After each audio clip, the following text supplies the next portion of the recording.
যখন হিসাব টানার পরে তারা হিসাবের আসামি হয়ে যাবে। সেই সময় বান্দা কাঁদবে আর বলবে, ইয়া রাব্বি, আল্লাহ আপনি তো রহমান, আপনি রহিম, আল্লাহ আমার একটু যদি সুযোগ দিতেন। বান্দা, কি সুযোগ তুমি চাও বলো?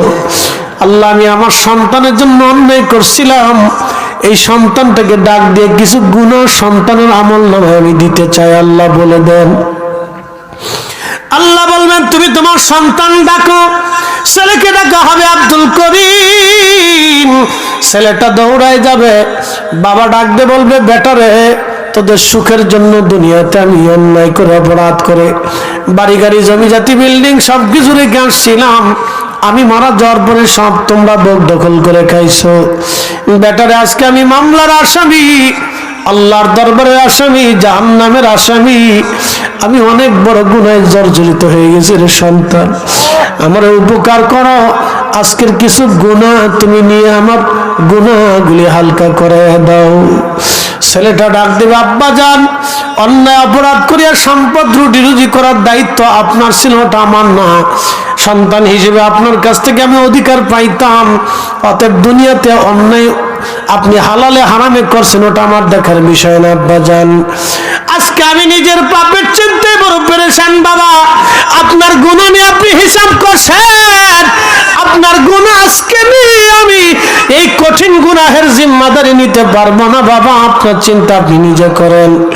আল্লাহর নবী ডাক দিয়ে বলেন, সাহাবীরা, 3 জায়গা হাসরের ময়দানে সন্তান মাকে ভুলে যাবে, মা সন্তান ভুলে যাবে, বাবা সন্তান বলবে, বাবা সন্তান বলবে, সন্তান বাবা বলবে, স্বামী স্ত্রী বলবে, স্ত্রী স্বামী ভুলে যাবে, কেউ কারো কথা মনে রাখবে না। কঠিন ওই দিনে সবাই সবাইকে বলবে। আমার উম্মতের ওই দিন এতটাই পরেশান হয়ে থাকবে, কেউ কারো দিকে তাকানোর টাইম হবে না।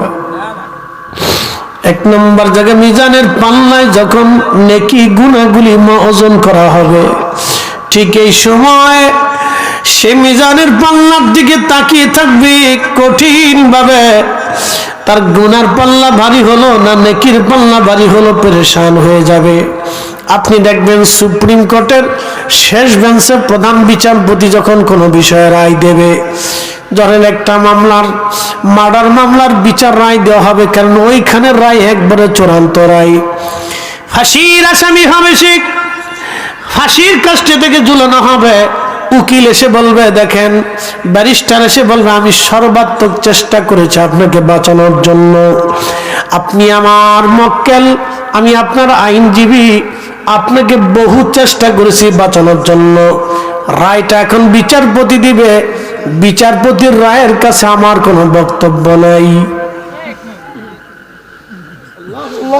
তখন ওই আসামি মায়ের কথা বলে যায়, বাবার কথা বলে যায়, দুনিয়ার কথা বলে যায়, সব কিছু সে ওই সময় ভুলে যায়। বাজান রে, ওই আসামির তখন এমন হালত হয়ে যায়, সে দুনিয়ার আর কাউকে চিনে না। সে একটাই চিন্তা, বিচারপতি কি রায় দিবে, এ রায়ের অপেক্ষায় সে থরথর থরথর করে কাঁপতে থাকে। দুনিয়ার একটা ছোট্ট রায়ের অপেক্ষায় যদি মানুষের এই হালত হয়, দেখবেন অনেকে পাগলের মতো হয়ে যায়, নরমাল হয়ে যায়, বকা জগা শুরু করে, হাবিজাবি বাজে কথা বলা শুরু করে দেয়, নরমাল হয়ে যায়। দুনিয়ার একটা ছোট্ট রায়ের জন্য যদি হালত এরকম হয়, তাহলে হাসরের ময়দানে কি করুন কঠিন পরিণতি।